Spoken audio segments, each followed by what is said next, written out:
আল্লাহ তাআলা আমাদের নবীকে জান্নাত দেখারও তৌফিক দিয়েছিলেন। জীবিত অবস্থায় একমাত্র আমাদের নবীকে আল্লাহ জান্নাত দেখাইছেন, বলেন সুবহানাল্লাহ। আল্লাহর নবী যখন জান্নাতের মধ্যে প্রবেশ করলেন, ওই সময় নবীর সঙ্গে একজন ফেরেশতা ছিল, নাম হলো জিবরাইল। ফেরেশতা জিবরাইল বললেন, ইয়া রাসূলুল্লাহ, আপনি যদি জান্নাত থেকে বের না হন, আল্লাহ আপনাকে জান্নাত থেকে বের করে দিবে না। কারণ জান্নাতের শর্ত হলো ফাদখুলুহা খালিদিন। কেউ যদি একবার জান্নাতে প্রবেশ করে, আল্লাহ তাকে চিরস্থায়ীভাবে জান্নাত দিয়ে দেয়, বলেন সুবহানাল্লাহ। তো খামাখা আপনি দুনিয়াতে আবার ফিরে গিয়ে কি করবেন? কারণ যে বছর আল্লাহ রাসূলকে মেরাজ করাছেন, ওই বছরে রাসূলের জীবনে 3টা কষ্ট গেছে। জোরে বলেন কয়টা? 1 নম্বর কষ্ট হলো চাচা আবু তালেব দুনিয়া থেকে বিদায় নিলেন। দ্বিতীয় বড় কষ্ট হলো রাসূলের দরদের বিবি খাদিজা দুনিয়া থেকে চলে গেলেন।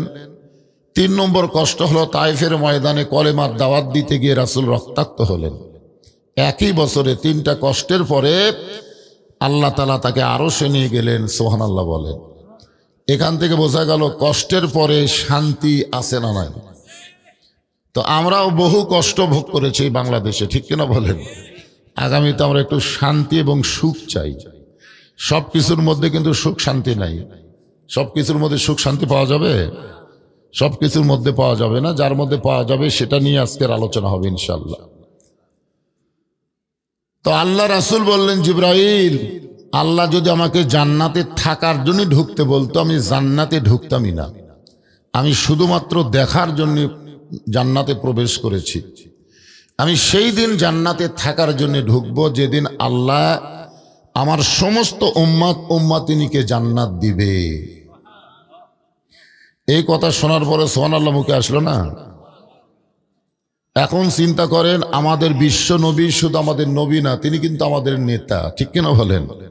কেমন নেতা? যে নেতা জান্নাতের মধ্যে গিয়াও আমাদের কথা ভোলে না। এখন সেই নেতা বাদ দিয়া সাধারণ কোন মানুষকে নেতা মানা যায়? অন্যরা মানতে পারে, কিন্তু রাসূলের উম্মতেরা এটা মানতে পারবে না। এই জন্য দরুদের মধ্যে আমরা কিন্তু বলেই ফেলে দিলাম, আল্লাহুম্মা সাল্লি আলা সাইয়্যিদিনা। সাইয়্যিদিনা শব্দের অর্থ হলো আমাদের নেতা। আছেন আমার মুক্তার, আছেন আমার বারিস্টার, শেষ বিচারের হাইকোর্টেতে তিনি আমায় করবেন পার। আমি পাপী, তিনি জামিনদার। এই তিনি হচ্ছেন আমাদের নবী, বলেন সুবহানাল্লাহ। আল্লাহ যখন হাকিম হয়ে আমাদেরকে আসামি বানায় বিচার শুরু করবেন, ওই সময় আমাদের নবী উকিল হয়ে, ব্যারিস্টার হয়ে আমাদের পক্ষে আল্লাহর কাছে ওকালতি করে, জেরা করে, সুপারিশ করে জান্নাতে পৌঁছায় দিবেন। এমন একজন নবীর উম্মত হওয়াতে খুশি না বেজার? আলহামদুলিল্লাহ। এখন যে কোরআন থেকে আমরা আলোচনা শুনবো, এই কোরআনের মধ্যে কোনো সন্দেহ নাই।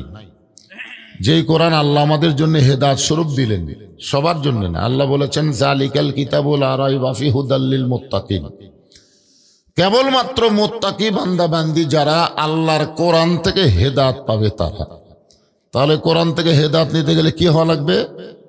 মুত্তাকি হতে হবে। মুত্তাকি, এই মুত্তাকি সম্পর্কে আল্লাহ বলেছেন, ইয়া আইয়ুহাল্লাযীনা আমানু তাকুল্লাহা হাক্কা তুকাতিহি ওয়া লা তামুতুন্না ইল্লা ওয়া আনতুম মুসলিমুন।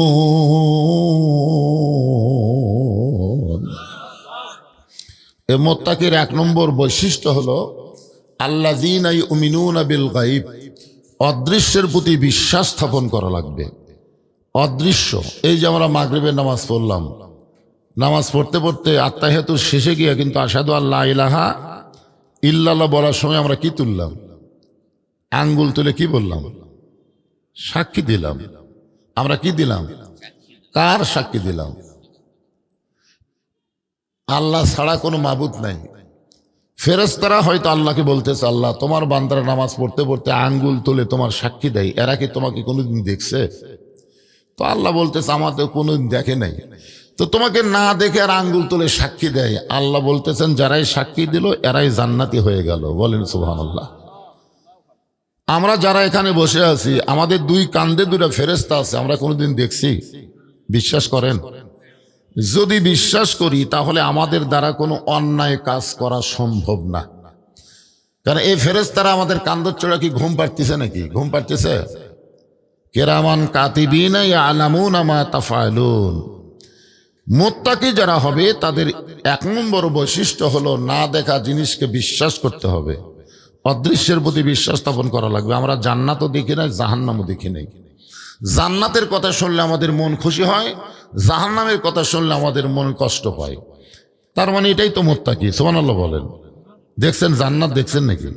জাহান্নাম দেখছি আমরা, তারপরেও জান্নাতের কথা শুনলে কি আরাম লাগে, খুশি লাগে।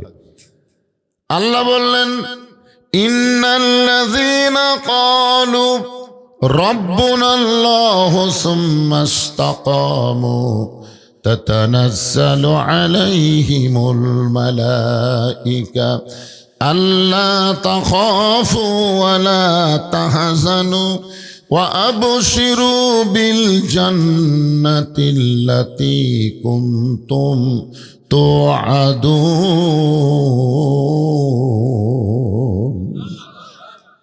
এখানে কিন্তু আল্লাহ জান্নাতের কথা বলছেন। আপনার আয়াতের মধ্যে শুনছেন আল্লাহ কাদেরকে জান্নাতের সুসংবাদ দিছে? নিশ্চয় যারা আল্লাহকে রব হিসাবে স্বীকার করে এর প্রতি যারা অটল থাকবে। আল্লাহকে রব হিসাবে স্বীকার করার পরে নানা রকম পরীক্ষা শুরু হবে, ঠিক কিনা বলেন? এই পরীক্ষা মধ্যেও যারা অটল থাকবে, অবিচল থাকবে, ইস্তেকাম থাকবে, আল্লাহ বলেছেন তাতানাজ্জালু আলাইহিমুল মালাইকা, তাদের জন্য ফেরেশতা নাজিল করে ঘোষণা করা হবে আল্লাহ তাখাফ, তাদের কোনো ভয় নাই, ওয়ালা তাহজান, তাদের কোনো চিন্তা নাই, ওয়া আবশিরু বিল জান্নাহ, এই দুনিয়াতেই আল্লাহ তাদেরকে জান্নাতের সুসংবাদ দিয়ে দিবে। এই জান্নাতের ওয়াদাকারীকে আরো জোরে বলেন। আল্লাহ বলতেছেন মুত্তাকির ব্যাখ্যা করতে গিয়ে, যারা আমাকে বিশ্বাস স্থাপন করেছো তোমাদের এক নম্বর গুণ হলো আত্তাকুল্লাহ, ভয় করতে হবে। কাকে? আল্লাহকে ভয় করা লাগবে। আমরা আল্লাহকে ভয় করি? বর্তমান বাংলাদেশের পরিবেশে সবচেয়ে বেশি ভয় কার? আল্লাহর। মনে করেন কাহালুর মডেল মসজিদে আপনি জোহরের নামাজ আদায় করবেন, মনে করতেছেন জোহরের নামাজ মডেল মসজিদের সামনে কাতারে আদায় করব, এই নিয়তে আপনি মসজিদে রওনা দিলেন। মসজিদের দরজার জুতা খুলবার যে খেয়াল করেন আপনার জুতার দাম ৩,০০০ টাকা। এখন আপনি বলেন তো আল্লাহর ভয়ে জুতা দরজা থুয়ে আপনি সামনে কাতারে নামাজ পড়তে পারবেন? বর্তমান পরিবেশে আল্লাহর ভয়ে জুতা দরজা থোয়া যাচ্ছে না, বরং জুতা হাতত নেওয়া লাগতেছে। কার ভয়ে? জোরে বলেন না কেন, কার ভয়ে? অথচ এখানে মোত্তাকির এক নম্বর গুণ হচ্ছে ভয় করা লাগবে কাকে? আল্লাহকে ভয় করা লাগবে। অথচ চোরের ভয়ে জুতা হাতত নিলেন। আমার এক বন্ধু বগুড়া শহরের মধ্যে জায়গা কিনছে। আমি বলতেছি অনেক আগে জায়গা কিনছো ভাই, বাসা করো না কেন? বলে ভয়ে। বলে কার ভয়ে? কয় চাঁদাবাজদের ভয়ে। তো জায়গা কিনছে, বাসা করবার পারতেছে না, কার ভয়ে? চাঁদাবাজের ভয়ে। দেখেন মসজিদের মধ্যে ঢুকবেন, এখানেও চোরের ভয়, একটা বাসা করবার যাবেন, ওখানেও চাঁদাবাজের ভয়। এ ধরনের নানা রকম ভয় আমাদের অন্তরে আছে না নাই? এই যে রাস্তাঘাট দিয়ে আমরা রাত্রে ওয়াজের পরে যখন বাসার দিকে আসি তখন চিন্তা করি কোন রাস্তা দিয়ে যাবো। তখন অনেকে বলে হুজুর এই রাস্তা তেলা রাস্তা, কোনো ভাঙ্গা ভাঙ্গু নাই, কিন্তু ডাকাত থাকে। আর ওই রাস্তা একটু ভাঙ্গি আছে, কিন্তু চোর ডাকাত থাকে না। তখন আমরা কিন্তু এই ভাঙ্গা রাস্তা দিয়ে আসি কার ভয়ে? কথা কয় না, আল্লাহর ভয়ে আসি। তো এই ধরনের নানা রকম ভয় আমাদের কলিজার মধ্যে ঢুকে গেছে। তো আল্লাহর ভয় বাদ দেয়া নানা রকমের ভয় যখন কলিজার মধ্যে থাকবে, ওই ব্যক্তি মুত্তাকি হতে পারবে না। মুত্তাকি হতে গেলে শুধুমাত্র একমাত্র ভয় করতে হবে কার? আরো জোরে। এরপর আল্লাহ বললেন হাক্কা তুকাতিহি, শুধু ভয় করলে হবে না, নিয়ম মতো যথাযথ ভয় করা লাগবে। নিয়ম মতো যথাযথ। আপনারা বলেন তো নিয়ম মতো যথাযথ ভয় করা কি সব সময়ের জন্যে না মাঝে মাঝের জন্যে? আমাদের বাংলাদেশে দেখবেন যৌবন কাটাইছে শয়তানের সাথে, আর বুড়া বয়সে আল্লাহর ভয়ে। একটা কথা আছে, যখন হয় চামড়া ঢিল আল্লাহর সাথে দিছে মিল। কার সাথে মিল দিছে? এতদিন ঘুষের চাকরি করছে, তখন আল্লাহর ভয় করে নাই। চাকরি যেই মাত্র রিটায়ার হয়ে গেছে তখন আল্লাহর ভয়ে আল্লাহর কাছে কাঁদতেছে আর তওবা করতেছে, আল্লাহ আমি আর জীবনে ঘুষ খাবো না, আল্লাহ আমি যা করছি করছি, আল্লাহ আমি আর জীবনে ঘুষ খাবো না। বলেন তোর চাকরি আছে? চাকরি আছে? তো যতদিন চাকরি ছিল ততদিন তো আল্লাহর ভয় করে নাই, যখন রিটায়ার করছে তখনই আল্লাহর ভয়ে আল্লাহর কাছে কাঁদতেছে। এই জন্যে ভয়টা কিন্তু সব সময় করা লাগবে। আপনি খেয়াল করে দেখেন, যৌবন বয়সে ওই বেটা মসজিদে আসে নাই। আমার এলাকায় যত মসজিদে সিয়ার ঢুকছে, আমি সিয়ারওয়ালাদের দিকে খেয়াল করে দেখি এরা যৌবন বয়সে কেউ নামাজ পড়েনি, বুড়া বয়সে মসজিদে সিয়ারিলা ঢুকছে। কার ভয়ে? তা আপনারা বলেন তো, মসজিদে জামাতে নামাজ পড়লে কয় গুণ সওয়াব হয়? 27 গুণ সওয়াব কখন হয়? একলা একলা পড়লে হয় না জামাতে পড়লে হয়? তো জামাতে নামাজ পড়বার গেলে কাতার হ্যাঁকা ব্যাকা করে পড়লে হবে না সোজা করে পড়া লাগবে? তো কাতার সোজা করে পড়বার গেলে সিয়ারওয়ালা কাতারের মধ্যে থাকলে কাতার সোজা হবে? তাহলে আপনি যদি 27 গুণ সওয়াব চান, ও সিয়ারওয়ালাকে সাথে নেবেন না বার করে দেবেন? তো বার করে দেওয়া দরকার। তো আপনারা তো সাথে নিয়েই কাম করতেছেন, এটাই ঠিক না? সাথে নিলে সমস্যা নাই, কিন্তু 27 গুণ সওয়াব পাবেন না। 27 গুণ সওয়াব পাবার গেলে চেয়ার মসজিদের মধ্যে রাখা যাবে না, কারণ চেয়ারওয়ালারা যৌবনকালে নামাজ ধরেনি, ওরা ধরছে বুড়া বয়সে। আচ্ছা, যৌবন বয়সে যারা নামাজ পড়েছে, বুড়া বয়সে যদি অসুস্থ হয়ে যায় তাকে জামাতে নামাজ পড়া লাগবে, কথা কোথায় আছে? আপনারা বলেন, সরকারি চাকরি যে ব্যক্তি করছে বুড়া বয়সে তাকে চাকরি করা লাগে? কথা কোন লাগে? কারণ সরকার দেখে যে লোকটা যৌবন আমার চাকরি করতে শেষ করে দিল, বুড়া বয়সে সরকার তাকে পেনশনের টাকা দিয়ে দেয়। যৌবন বয়সে যারা 5 ওয়াক্ত নামাজ জামাত আদায় করলো, বুড়া বয়সে যদি জামাত পড়বার নাও পারে, আল্লাহ তাকে দয়া করে পেনশনের সওয়াব দিয়ে দেয়। বলেন সুবহানাল্লাহ। সরকারের চাইতে আল্লাহর দয়া কম না বেশি?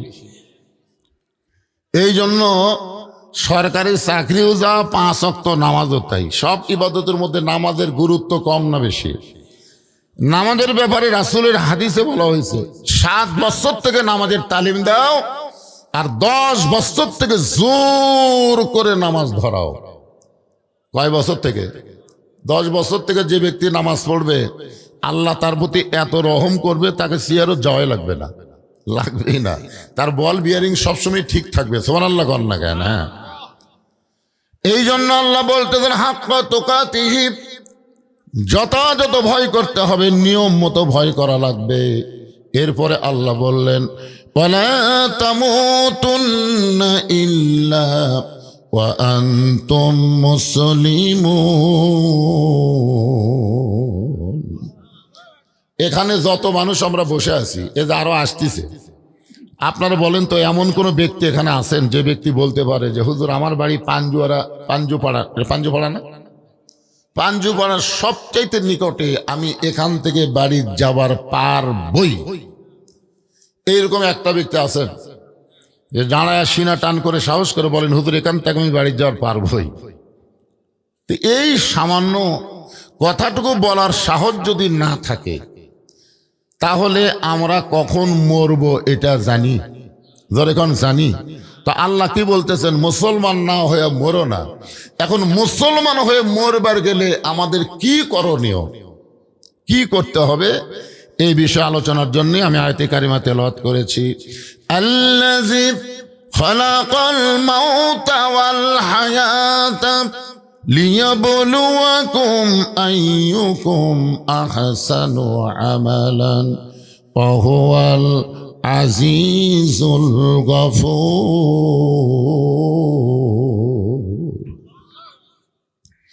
আপনাকে আল্লাহু আকবার শুনে মানে সবাই বলেন না, 2-1 বলেন। বাংলাদেশ গোটা পৃথিবীর ভিতরে সবচাইতে ঘন বসতির দেশ, ঠিক না? এরপরও 12 লক্ষ রোহিঙ্গা মুসলমানকে জায়গা দিছে কোন দেশ? এখান থেকে প্রমাণ হলো জায়গা দেওয়ার অভ্যাস আমাদের আছে। তো যারা আসতেছে পিছনে দাঁড়িয়ে আছে, এরা কি রোহিঙ্গা? ওরা তো হামাকিরি ভাই। ওদেরকে একটু বসতে দেওয়ার জন্য আর একটু কি চাপে বসা যায়? শীতের দিন তো বোঝা, ঝাঁকি দিয়ে বলে সামনে আসবে। হ্যাঁ, একটু সামনের দিকে আসার চেষ্টা করেন, দেখা যাক কি হয়। ভাই একটু চাপেন তো, কারো যার সামনে ফাঁকা আছে আমি তাকে বলবো আল্লাহর হস্তে একটু জমে জমে বসেন সবাই, একটু জিকির করেন, হোহা না করে জিকির করেন আর সামনে চাপেন। লা ইলাহা ইল্লাল্লাহ, লা ইলাহা ইল্লাল্লাহ। এটা কিসের জিকির? এটা চাপার জিকির, চাপা লাগবে, খালি জিকির করলে হবে না তো। সামনে যদি 1 ইঞ্চি জায়গা থাকে আপনি 1 ইঞ্চি চাপেন, 1 ইঞ্চি সামনে চলে আসেন। লা ইলাহা ইল্লাল্লাহ, লা ইলাহা, লা ইলাহা ইল্লাল্লাহু, লা ইলাহা, মহব্বতে লা ইলাহা।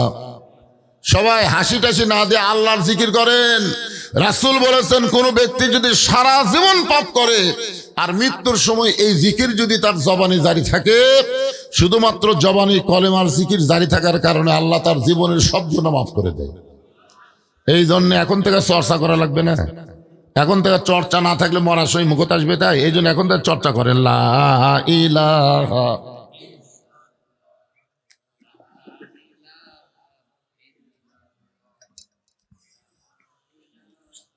এতগুলো মরদ মানুষ করে, এটা জিকিরের সাইজ।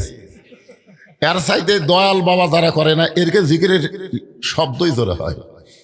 আমি দেখছি বাসের মধ্যে যাচ্ছে আর জিকির করতে, আমার দয়াল বাবার দরবারেতে কেউ ফিরে না খালি হাতে।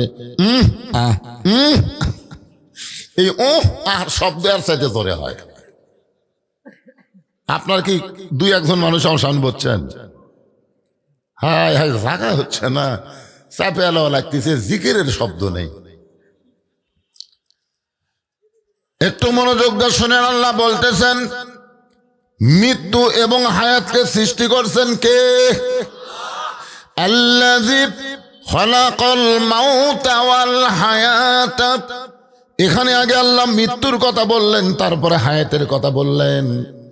তার মানে আমরা এখানে বিশ্বাস করে নেওয়া লাগবে জীবন পাওয়ার পরে সবচেয়ে নিকটতম যেই জিনিস তার নাম হলো মৃত্যু।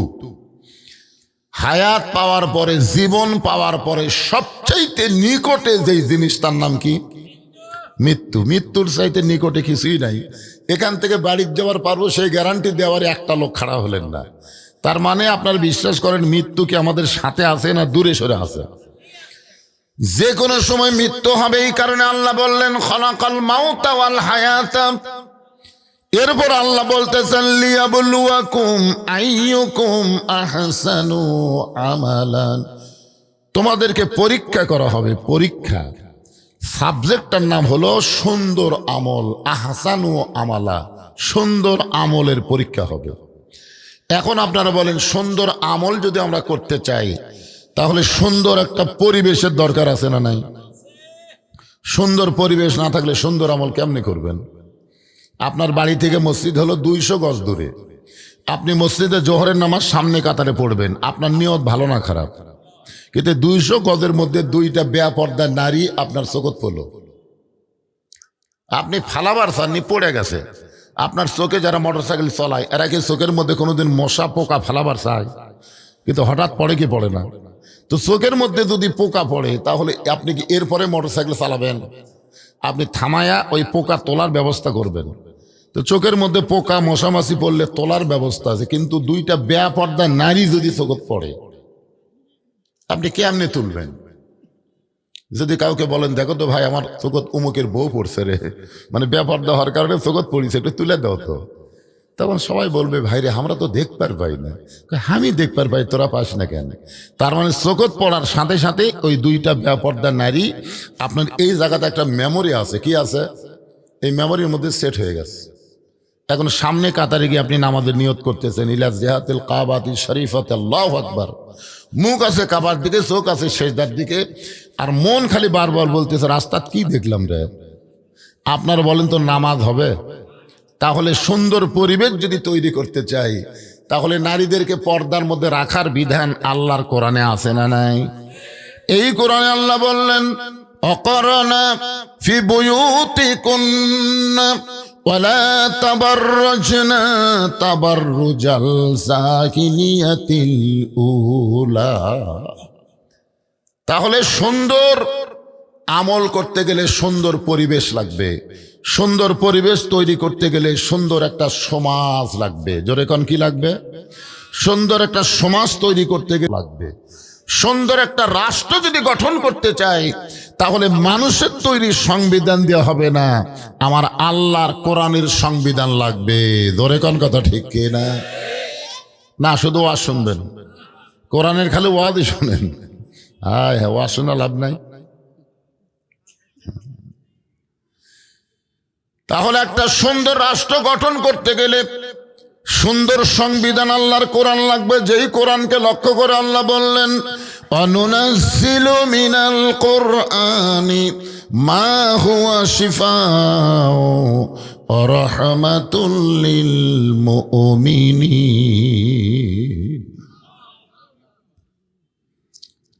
আপনারা বলেন তো, বাংলাদেশের যত বড় বড় দল আছে এই দলের স্লোগানের মধ্যে আল্লাহ আকবার আছে? নাই। আপনারা সবাই আল্লাহ আকবার বলতে পারতেছেন না, এটাই হলো মূল কারণ, মানে অভ্যাস নাই তো। যার অভ্যাস আছে এরা কোরআনের টান শুনলে আল্লাহ আকবার, কিন্তু যার অভ্যাস নাই এরা পারবে না। আমি 11 সালে যখন প্রথম হজ করবার গেলাম তখন আমার একজন সাথী ছিল, বুঝলেন, ওই শয়তানক পাথর মারার সময় ওই এক ঠ্যাঙের উপর ভর দিয়ে মারে পাথর, এত জোরে মারে মুখের শব্দ হয়। তা আমি কইলাম, ভাইরে পাথর তো আমরাও মারতেছি, তুমি এত জোরে মারো কেন? বলে হুজুর শয়তানক জোরে পাথর না মারলে হবে? আমি ওকে কাছে ডেকে বললাম, আমি শুনলাম আপনি হজ করার আগে রেজিস্ট্রি অফিসে গেছিলেন। ঠিক আছে হুজুর, আপনি কেমনে জানলেন? আমি বললাম, এটাও শুনছি আপনি 16 বিঘা নাকি ছেলেরে দিছেন আর মেয়েরে 1 বিঘা দিছেন। এইটা আপনি কেমনে জানলেন? আমি বললাম, পাগলা, ওই জায়গা পাথর না মেরে তোমাকেই পাথর মারো, কারণ তুমি তো শয়তান। আল্লাহর কোরআনের ফারাইজকে অস্বীকার করে নিজের ইচ্ছা মতো বন্টন করে, সেই তো মানবরূপী শয়তান। ওটি পাথর মারা লাভ নেই, এটি মারো। তো যাদের ভিতরেই শয়তান বসে আছে তাদের জবান দিয়ে আল্লাহু আকবার বার হবে না, কারণ শয়তানকে তাড়ানোর একমাত্র মূল মন্ত্র হচ্ছে তাকবীর, আল্লাহু আকবার। জোরে কোন কথা ঠিক কিনা? এখন যারকে মধ্যে শয়তান বসে আছে এরকে ভিতর থেকে আল্লাহ আকবার আসবে? এই জন্য বিশ্বাস করেন, যেই দলে আল্লাহ আকবার স্লোগান নাই ওই দলই হলো শয়তানের দল। ধরে কোন কার দল? ওই দলই শয়তানের।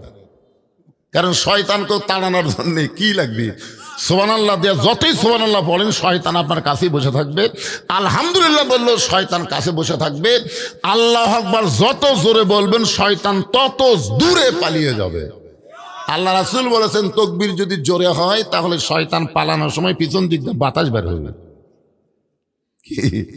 রাব্বাকা ফাকাব্বির, আল্লাহ রাসূলকে তাকবীর দেওয়ার হুকুম দিলেন, আর নবীর উম্মত হয়ে ম্যান ম্যানা কন্যা অসুবিধা নাই। কি লিল্লাহি তাকবীর, নারায়ে তাকবীর, আল কোরআনের আলো সংসদে জালো, কোরআন হাদিস যেখানে দুনিয়ার মুসলমান, লিল্লাহি তাকবীর। আশেপাশের জনগণ জানুক যে বক্তা একলা নাই। অনেক তেলতেলা গোয়েন্দার বলে সন্ধ্যার সময় মানুষ হবি, বলে কি বলে না? সন্ধ্যার সময় ওয়াজ হবি, আসবি খালি টাকা নিবি আর চলে যাবি। আয় আয়, এই শালা তেলতেলারা তো সন্ধ্যার সময় মাহফিল আসে না। রাতের মাহফিলের চাইতে সন্ধ্যার মাহফিলের জনগণ এখন বেশি হচ্ছে, কারণ রাতে তো সেই শীত পড়তেছে, টপ টপ করে নিয়র পড়তেছে, মানুষ খুঁজে পাওয়া যায় না। আর সন্ধ্যার সময় সব বয়সের মানুষ কোরআনের মাহফিলে আসে। সুবহানাল্লাহ না কেন? হ্যাঁ, আমি যখন উঠছি ঘড়ি ধরে 6টা, যখন নামবো 2 ঘন্টা ওয়াজ করে, রাত্রে 10টার সময় উঠি, 12টার সময় নামি, জনগণ কয় 12টা পর্যন্ত ওয়াজ করলো, 12টা পর্যন্ত ওয়াজ করলো, কিন্তু উঠলো কয়টার সময়? ওই তখনও তাই এখনও তাই, কিন্তু মানুষের একটা ভুল বুঝ। বলেন মানুষ কম হয়েছে? আলহামদুলিল্লাহ। একটু মনোযোগ দিয়ে শুনবেন।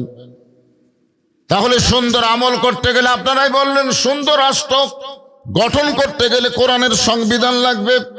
এই কোরআন যখন চালু হবে তখন বাংলাদেশের নেতা কেমন হবে, কর্মী কেমন হবে, আল্লাহর কোরআন থেকে আমাদের একটু জানার অধিকার আছে না নাই? এই কোরআন দিয়ে যখন বাংলাদেশ চালু হবে, কোরআনের শাসন আমলের একজন নেতার গল্প করি। বাংলাদেশের মতন ৯৬টা দেশ একত্র করলে যত বড় একটা রাষ্ট্র হবে, তত বড় একটা রাষ্ট্রের খলিফা নাম হলো হযরত ওমর।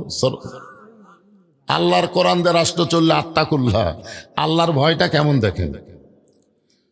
হযরত ওমর যখন আল্লাহর কোরআন দিয়ে রাষ্ট্র চালায়, এমন সময় জুমার দিনে হযরত ওমর যখন খুতবা দিবেন, জুমার দিনে যখন খুতবা দেবেন, আজকের মাহফিলের প্রধান অতিথির আগমন, মোশাররফ ভাইয়ের আগমন, লিল্লাহে তাকবীর।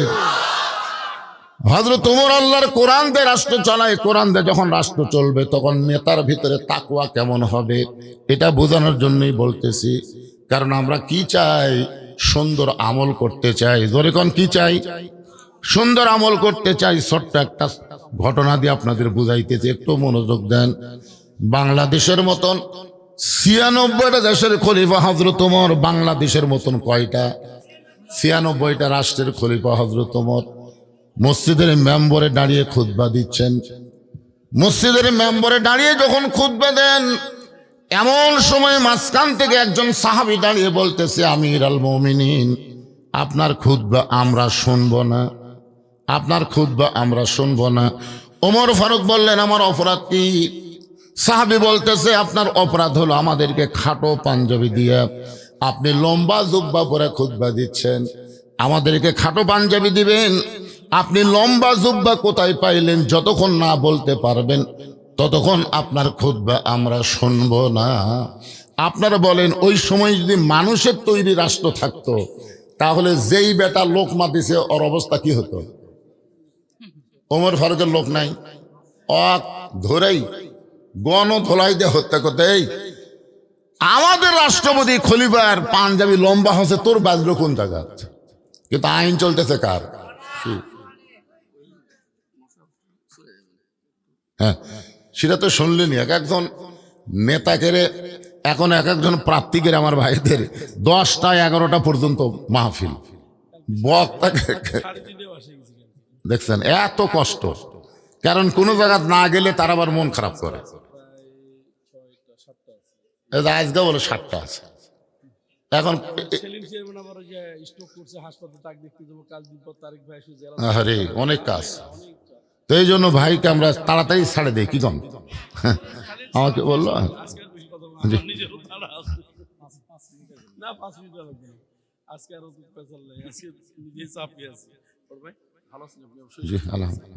সম্মানিত উপস্থিতি, আমরা আন্তরিকভাবে দুঃখিত এবং প্রধান অতিথির কাছ থেকে উনি সঙ্গত কারণে আরেক জায়গায় যাবেন, এজন্য একটু সময় চেয়েছেন।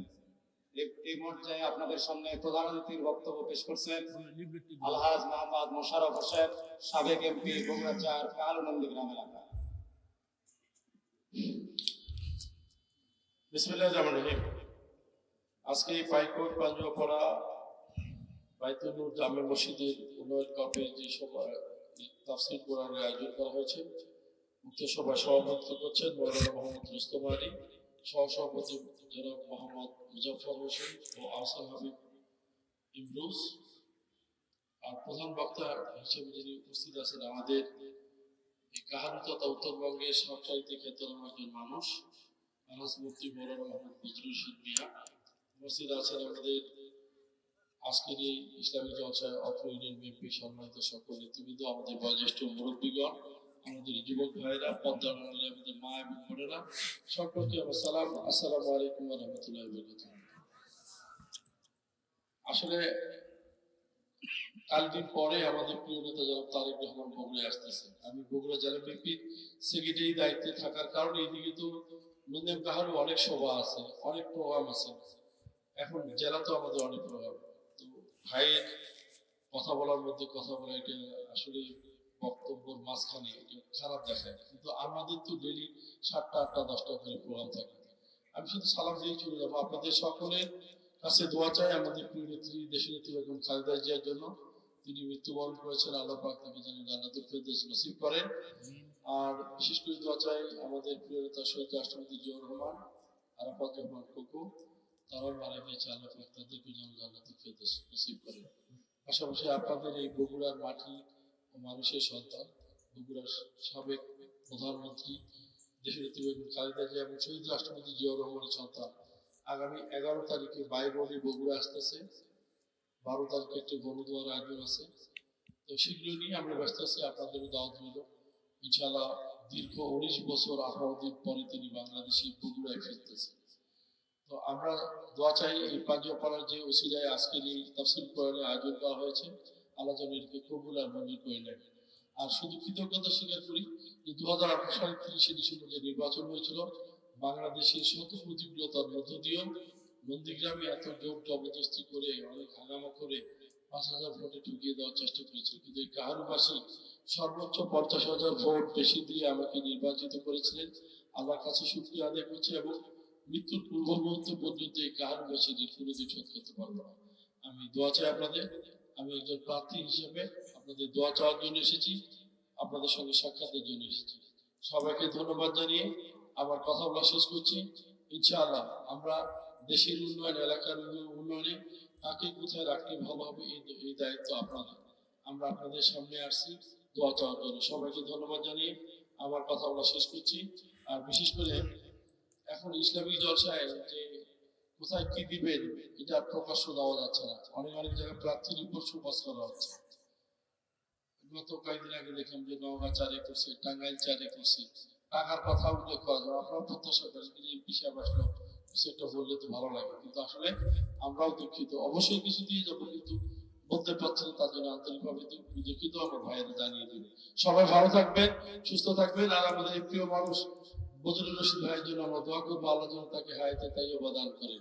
তিনি সুস্থ থাকলে বাংলাদেশের যে কোনো প্রান্তে আমাদেরকে ভালো কিছু শোনাবেন এবং তর্জমা করে আমাদের কোরআন থেকে বিশ্লেষণ করে দ্বীন এবং ইসলামের আমল করার তৌফিক দান করবেন, সেটাই প্রত্যাশা করি। সবাইকে ধন্যবাদ। আসসালামু আলাইকুম ওয়া রাহমাতুল্লাহি। মোশাররফ ভাইয়ের জন্য সবাই প্রাণ খুলে দোয়া করবো। আল্লাহ পাক তাকে তো ইজ্জুমান তাশা, সম্মান দেওয়ার মালিককে সম্মানের মুকুট পরান। সকলে বলে আল্লাহুম্মা আমিন।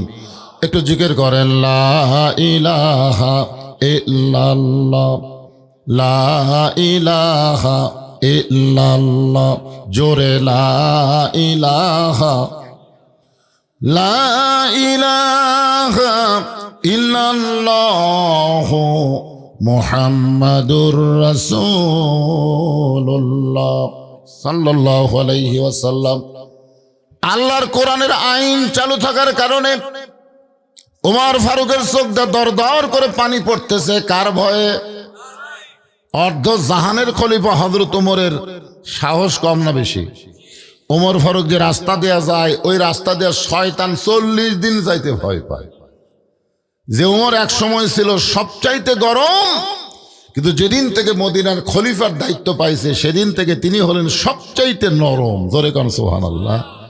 গায়ের জুব্বা লম্বা দেখে খুতবা বন্ধ, খুতবা মানে কি? বক্তব্য বন্ধ করে দিয়েছে। এমন সময় আব্দুল্লাহ ইবনে ওমর ফারুকের সন্তান, 30 পারা কোরআনের হাফেজ, বলেন সুবহানাল্লাহ। একজন কোরআনের পণ্যওয়ালার কি গুরুত্ব আমার সভাপতি ভাই আপনাদের বুঝাই দিলেন। ওমর ফারুকের সন্তান 30 পারা কোরআনের হাফেজ। শুধু 30 পারা কোরআনের হাফেজ না, তিনি হাদিসেরও হাফেজ। সুবহানাল্লাহ। বাবার পাশে দাঁড়ায়া চোখের পানি নিয়ে বলতেছেন, রে নবীর সাহাবীরা, আমার বাবার জুব্বা লম্বা দেখে, পাঞ্জাবি লম্বা দেখে তোমরা খুতবা বন্ধ করে দিলে, কিন্তু আমার দিকে তাকায় দেখো, তোমরা খাটো পাঞ্জাবি হলো তো নতুন পোশাক পরেছ, কিন্তু আমার পরনে নতুন কোনো কাপড় নাই। এমন সময় ওসমান গনি, ওই সময় হযরত ওমর ফারুকের সময় ছিলেন অর্থমন্ত্রী। ওমর ফারুক যখন মদিনার খলিফা ছিলেন, ওই সময় অর্থমন্ত্রী ছিলেন ওসমান গনি। জোরে কান সুবহানাল্লাহ। ওসমান গনি দাঁড়িয়ে বলেন, আব্দুল্লাহ, আজকে জুমার দিনে সবাই নতুন পোশাক পরে নামাজ পড়তে আইছে, আর তুমি পুরাতন কাপড় কেন পরেছ? সবাই যখন নতুন পরেছে তুমি পুরাতন কাপড় কেন পরলা? আব্দুল্লাহ চোখের পানি বের করে বলতেছে, রে নবীর সাহাবীরা, আমি যদি আজকে নতুন পোশাক পরতাম তাহলে আমার বাবার জুব্বা লম্বা হতো না। তোমরা সবাই যখন ঘুমায় থাকো, আমার বাবা যেদিন থেকে মদিনার খলিফার দায়িত্ব পাইছে, আমার বাবার চোখে আর ঘুম নেই। এখান থেকে আল্লাহর কোরআন দিয়ে রাষ্ট্র চললে নেতারা ভালো হবে দায়িত্ব পাওয়ার পরে। আগে যাই থাক, কিন্তু দায়িত্ব পাওয়ার পরে তারা কি হবে? ভালো হবে। আর যতদিন আল্লাহর কোরআন চালু না হবে ততদিন নেতারা ভালো হবে ভোটের আগে। ভোটের আগে নেতারা খুব ভালো হবে, কিন্তু ভোট পাওয়ার পরে নেতাকে আর খুঁজে পাওয়া যাবে না। এরকম অনেক নেতা আছে না নাই? জোরে করে আছে না নাই? ভোটের আগে গরিবের বন্ধু, সমাজসেবক, জনদরদি নেতা গাড়ি ব্রেক করে রাস্তার নামা ফকিরক সালাম দিবি। ফকির চারিদিকে তাকায় বলবে, বাবা কাকে সালাম দিলে? বলে আপনাকেই দিলাম, আমি তো ভিক্ষা করে খাই। বলে ভোটের আগে আপনিও যা হামও তাই। নেতার চরিত্র দিকে মনে হবে এর চাইতে ভালো মানুষ দুনিয়াতে কেউ নাই। কিন্তু যেই নেতা ভোট পায় চলে গেল, নেতার থাকবে না এলাকায়, ঢাকায় থাকে, মাঝে মধ্যে ভোটারের কাছে বেড়াবার আসে। চামচার অত্যাচারে গরিব মানুষেরা নেতার ধারতি যাওয়ার পারে না। ধরে কোন ঠিক কিনা? কিন্তু আল্লাহর কোরআন দিয়ে যখন রাষ্ট্র চলবে তখন নেতা রাস্তাতে গেলে শয়তান 40 দিন যাইতে ভয় পাবে। কিন্তু নেতা যখন খেলাফতের দায়িত্ব পাবে তখন নেতা এত নরম হবে, সবাই ঘুম পাড়বে। আর নেতা চোরের মতন চুপি চুপি কে কোথায় কিভাবে আছে নিজের চোখে দেখবে। সুবহানাল্লাহ কর না কেন? হ্যাঁ, ওমর ফারুক এরকম দেখতেছেন, হঠাৎ দেখে মরুভূমির মধ্যে তাঁবু টাঙ্গায়া তাঁবুর বাহিরে একজন পুরুষ মানুষ অস্থির হয়ে ঘুরতেছে। তাঁবুর বাহিরে একটা পুরুষ মানুষ অস্থির, কখনো দক্ষিণে যায় কখনো উত্তরে যায়। ওমর ফারুক চিন্তায় পড়ে গেলেন, পুরুষ মানুষ অস্থির হওয়া তো লক্ষণ ভালো না। জান্নাতের মধ্যেও মেয়ে মানুষ অস্থির হয়েছিল, যার নাম হলো হাওয়া। ধরে কোন ঠিক কিনা? আল্লাহ যখন বলেছে ওলা তাকরাবা হাজির সাজারা ফাতাকুনা মিনাজ জালিমিন, ওই গাছের কাছে যায়ও না, এই কথা শোনার পরে অস্থির কে হয়েছে? আদম না হাওয়া? জোরে বলেন। অস্থিরতা নারীদের মধ্যে বেশি হয়, কিন্তু পুরুষের মধ্যে তো এটা হওয়া ঠিক না। ওমর ফারুক চিন্তায় পড়ে গেলেন, এমন অস্থির হয়ে একজন পুরুষ কেন ঘুরতেছে, উত্তর দক্ষিণ করতেছে? ওমর ফারুক তাকে শান্তি দেওয়ার জন্য পৃথিবীর সবচাইতে বড় দোয়া হলো সালাম। পৃথিবীর সবচাইতে বড় দোয়ার নাম কি? এমনকি আপনার যদি কবর জিয়ারত করতে যান, আগে দোয়া পড়বেন না আগে সালাম দেবেন? যতই দোয়া পড়েন সালামের চাইতে বড় দোয়া নাই। এই জন্য আমরা কবরবাসীর জন্য কি দোয়া করব? আসসালামু আলাইকুম ইয়া আহলাল কুবুর। এই কবরের মধ্যে যারা শায়িত আছে আল্লাহ তাদের সকলের প্রতি রহমত নাজিল করুক। সুবহানাল্লাহ বলেন। ওমর ফারুক লোকটাকে শান্তি দেওয়ার জন্য, অস্থিরতা দূর করার জন্য সালাম দিলেন, আসসালামু আলাইকুম ইয়া আব্দুল্লাহ। লোকটা সালামের উত্তর দেয় না। ওমর ফারুক আবার সালাম দিলেন, আসসালামু আলাইকুম ইয়া আখি। লোকটা সালামের উত্তর দেয় না। ওমর ফারুক যখন আবার সালাম দিবার চায়, 2 বার দিছে, 3য়বার যেই দিবার চাচ্ছে এমন সময় লোকটা বলে, এই মিয়া, বারবার খালি সালাম দাও কেন? তুমি জানো আমি কি বিপদে আছি? তুমি জানো আমি কি বিপদে আছি? খালি সমানে সালাম দাও। ওমর ফারুক বলে, ভাই আপনি তো অস্থির হয়ে আছেন, আপনাকে শান্তি দেওয়ার জন্যে সবচাইতে বড় দোয়া সালাম। বলে, তোমার সালাম দিয়ে আমার কলিজার আগুন লিখবে না? তুমি কি জানো হযরত ওমর যখন মদিনার দায়িত্ব পাইছে, আল্লাহর কোরআন দিয়ে যখন রাষ্ট্র চলে তখন প্রত্যেকটা মানুষের জন্য দিনও যা রাতও তাই। জোরে কোন সুবহানাল্লাহ। ওই লোকটা হযরত ওমরকে বলতেছেন যে তুমি কি জানো ওমর ফারুক যখন কোরআন দিয়ে রাষ্ট্র চালায় তখন প্রত্যেকটা মানুষের জন্য দিনও যা রাতও তাই। আমার গর্ভবতী বউকে নিয়ে আমি অমুক এলাকা থেকে অমুক এলাকায় যাচ্ছিলাম, কিন্তু রাস্তার মাঝখানে আমার বউটার প্রসব ব্যথা যখন বেড়ে গেল তখন আমি তাঁবু টাঙ্গায়া বউকে তাঁবুর মধ্যে রাইকা বাহিরে অস্থির হয়েছি, ঘুরতেছি যা আমি এখন ধাত্রী পাবো কোন জায়গায়। এখন আমার বউটার প্রসব ব্যথা কেমনে লাঘব হবে এই চিন্তা যখন করতেছি তখন তুমি সমানে সালাম দাও। ওমর ফারুক লোকটার কপালের ঘাম মুছে দিয়া বুকের মধ্যে টাইনা নিয়ে কানে কানে বলতে যে, ভাইজান তোমার কোনো চিন্তা নাই, আমার বাড়িতে ভালো একটা ধাত্রীর খবর আছে। সুবহানাল্লাহ কন্যা কেন? যে লোকটাকে 3 বার সালাম দিছে উত্তর না দিয়ে এই মিয়া কইছে বর্তমানের মেম্বার যদি হয় আর কানসার একটা চড় মারবি, জোরে কোন কথা ঠিক কি না? আর অর্ধ জাহানের খলিফা আল্লাহর ভয়, জোরে বলেন কার ভয়? আর আল্লাহর ভয় কখন শুরু হবে? আল্লাহর কোরআন দিয়ে যখন রাষ্ট্র শাসিত হবে, রাষ্ট্র চলবে। ওমর ফারুক বুকের মধ্যে নিয়ে বলতেছে, আমার বাড়িতে একটা ভালো ধাত্রীর খবর আছে, তুমি একটু ধৈর্য ধরো, কারণ ধৈর্যশীলদের সঙ্গে কে থাকে? কতক্ষণ? সবসময় সব বিষয়ে ধৈর্য ধরা যাবে না। আমরা 54 বছর ধৈর্য ধরছি, ঠিক কিনা বলো? হ্যাঁ, আল্লাহ কোরআনে বলতেছেন ইন্নাল্লাহা মা'আস সাবিরিন। 15.5 বছর বাংলার জনগণ কিন্তু হাসিনার কুশাসনও ধৈর্য ধারণ করেছিল, ধরে কোন ঠিক কিনা? কিন্তু 24 সালে ছাত্ররা দেখলো আর ধৈর্য ধরা যায় না। এই ধৈর্য ধরে থাকলে যে ব্যক্তি সাঁতার জানে না, পানির মধ্যে পড়ে পানি খাচ্ছে, এমন সময় এই ধৈর্যের আয়াত পড়ে লাভ হবে না। ধৈর্য বাদ দিয়ে তাকে টেনে তোলা লাগবে, এটাই নিয়ম, জোরে কোন কথা ঠিক কিনা? ঘরে আগুন লাগছে, এখন আপনি পানি ছিটানো বাদ দিয়া ইন্নাল্লাহা মা'আস সাবিরিন ধৈর্যের আয়াত পড়তেছেন, আগুন দিয়ে গোটা এলাকা সারকার হয়ে যাবে। এই সময় ধৈর্য না ধরে আগুন নিভানোর ব্যবস্থা করাটাই সবচাইতে বড় সুন্দর কাজ, জোরে কোন কথা ঠিক কিনা? আল্লাহ বলেছেন লিয়াবলুয়াকুম আইয়ুকুম আহসানু আমালা, তোমাদের সুন্দর কাজের পরীক্ষা করা হবে, সুন্দর আমলের পরীক্ষা করা হবে। সেইটাই আপনাদের সামনে আলোচনা করা হচ্ছে। ওমর ফারুক এক দৌড়ে বাড়িতে গেলেন, অর্ধ জাহানের খলিফা দৌড়ে দৌড়ে বাড়িতে গেলেন। বাড়ির দরজা দিয়ে ডাক দিলেন আব্দুল্লাহর মা। ওমর ফারুকের ছেলের নাম কি? আব্দুল্লাহর মা। আব্দুল্লাহর মা বলার সঙ্গে সঙ্গে ঘরের দরজা খুলে গেল। ওমর ফারুক চমকে গিয়ে বললেন, বিবিরে, আমি না হয় খলিফার দায়িত্ব পাইয়া মানুষের ঘুম, আমার ঘুমকে বাদ দিয়া মানুষের দুঃখ কষ্ট সারা রাত দেখি, কিন্তু তোমাকে ডাক দেওয়া মাত্রই তুমি দরজা খুললা, কারণ কি? ডাক দেওয়া মাত্রই তুমি দরজা খুললা। আমি না হয় দায়িত্ব পাইছি, আমি রাতের ঘুমকে হারাম করে দিয়ে মানুষের দুঃখ কষ্ট দেখতেছি, কিন্তু তোমাকে ডাক দেওয়া মাত্রই তুমি দরজা খুললা, কারণ কি? ওমর ফারুকের স্ত্রী বলেন, স্বামী গো, যেদিন থেকে আপনি খেলাফতের দায়িত্ব পাইয়া মানুষের দুঃখ কষ্ট নিজের চোখে দেখা শুরু করেছেন, সেদিন থেকে আমি আর ঘুম পারি না। আমি সারা রাত দরজায় দাঁড়িয়ে থেকে আপনার নিরাপত্তার জন্য আল্লাহর কাছে দোয়া করি। কি বুঝলেন? খালি নেতা ভালো হলে চলবে না, তো নেতার বউ ভালো হওয়া লাগবে। আজকে আমাদের নেতার বউগুলো খারাপ হওয়ার কারণে অধিকাংশ নেতা জেলে ঢুকছে, আর নেতার ওই মারা টাকা দিয়ে বউগুলা ফিল্ডিং মারতেছে, ধরে কোন কথা ঠিক কিনা? আমাদের পাশেই যে নাটোরের সিংড়া উপজেলা, ওই সিংড়ার একজন নেতা ছিল, নাম হলো পলক, ধরে কোন নাম কি? ফান্দে পড়িয়া পলক কান্দে রে। হাজার হাজার কোটি টাকা মারছে, এখন পলকের বউ বেগম পাড়ায় শান্তি করতেছে, আর জুয়ান বয়সে পলক জেলখানার মধ্যে বন্দি হয়ে গেছে।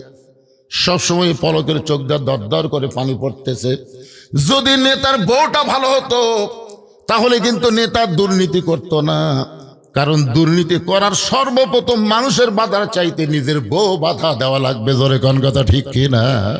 তুমি 10,000 টাকা বেতনে চাকরি করো, আর 12,000 টাকার বাসা ভাড়া করতে গেলাও,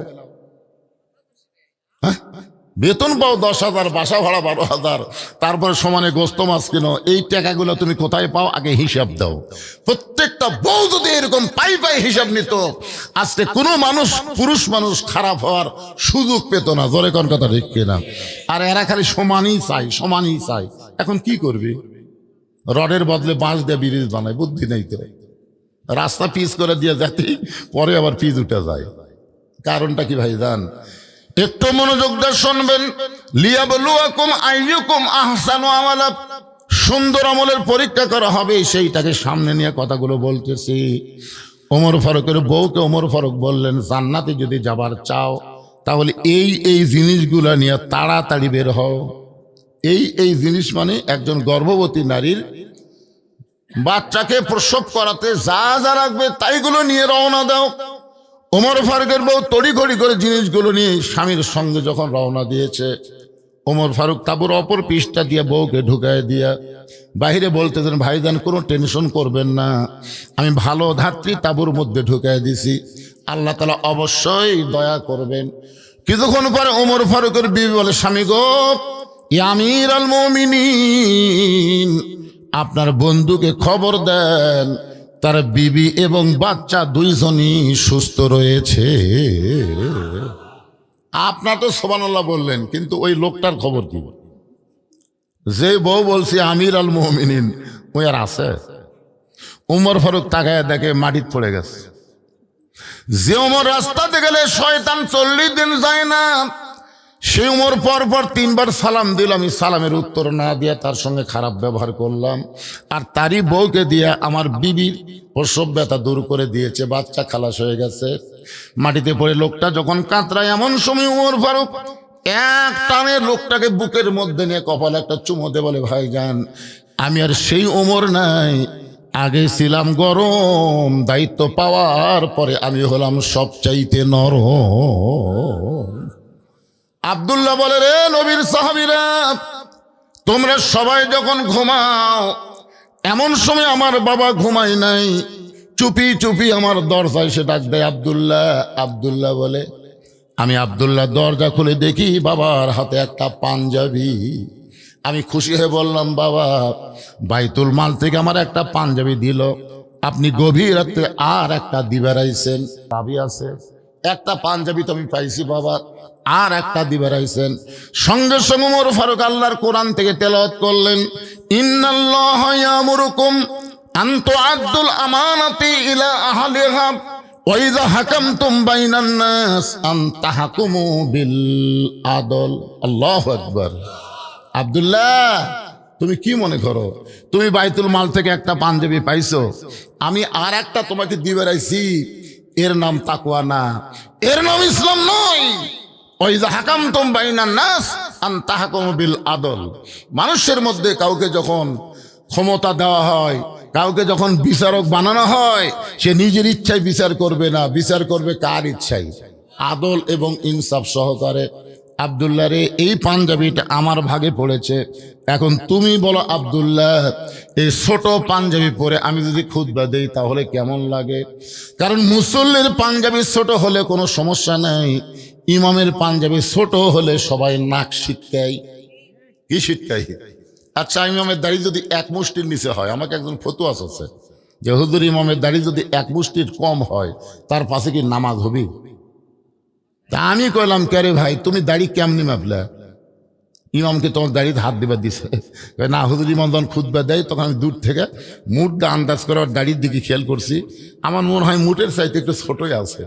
তো যেই দেশে মুঠ দেয়া দাড়ি মাপে ইমামের, সেই দেশের তেল তেলা মানুষ কোনোদিন জাতীয় ইমাম হওয়ার পারে? কারণ পারে। কিন্তু বাংলাদেশের একজন নেতাকে আরেকজন তেল দেওয়ার নেতা, ধরে কোন কি দেওয়ার নেতা, তেল দেওয়ার নেতা বলেছে জাতীয় ইমাম। আরে পাগলা, জাতীয় ইমাম না, জাতীয় নেতা কও। জাতীয় ইমাম যাকে তাকে বানালে বাংলার মানুষ মানবে না, ধরে কোন কথা ঠিক কি না? ওমর ফারুক বলতেছেন, তোর পাঞ্জাবিটা আমাকে দান করে দে, তোর পাঞ্জাবি আমার পাঞ্জাবি একত্র করে আমি লম্বা জুব্বা বানায় খুতবা দিবার চাই। আব্দুল্লাহ বলে, গভীর রাত্রে আমার পাঞ্জাবির অংশটুকু আমার বাবাকে দান করে দিলাম, বাবার পাঞ্জাবি আমার পাঞ্জাবি একত্র করে লম্বা জুব্বা বানায় বাবা খুতবা দেয়। এখন বলো বাবার খুতবা শোনা যায় কি না যায়? সমস্ত সাহাবীরা চিল্লায় বলে, আল্লাহর কোরআন দিয়ে যখন রাষ্ট্র চলবে, এমন মুত্তাকি নেতা মুসলমানেরা দেখতে পাবে। সুবহানাল্লাহ না কেন? আল্লাহর সেই কোরআন থেকে আমরা আলোচনা শুনতেছি, একটু মনোযোগ দেবেন। সুন্দর আমল শুধু পুরুষের জন্য না, কোরআন দিয়ে যখন রাষ্ট্র চলবে তখন নারীরাও আল্লাহর কোরআনের সুন্দর আমল করবে। নারীদের 1 নম্বর সুন্দর আমলের নাম হলো পর্দা। আল্লাহ রাসূল ফাতেমার ঘরের মধ্যে গিয়ে দেখেন ফাতেমা মুস্কি মুস্কি হাসতেছে। রাসূল বলে, ফাতেমা, তোমার কি কখনো মনে হয় তোমার বাবা বিশ্ব নবী হওয়ার কারণে আল্লাহ তোমাকে জান্নাত দিবে?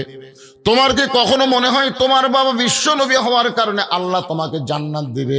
ফাতেমা বলতেছে, বাবা, আমার সব সময় মনে হয় আমার বাবা বিশ্ব নবী, শ্রেষ্ঠ নবী, ইমামুল আম্বিয়া, ইমামুল মুরসালিন, এই খাতিরে আল্লাহ আমাকে জান্নাত দিবে।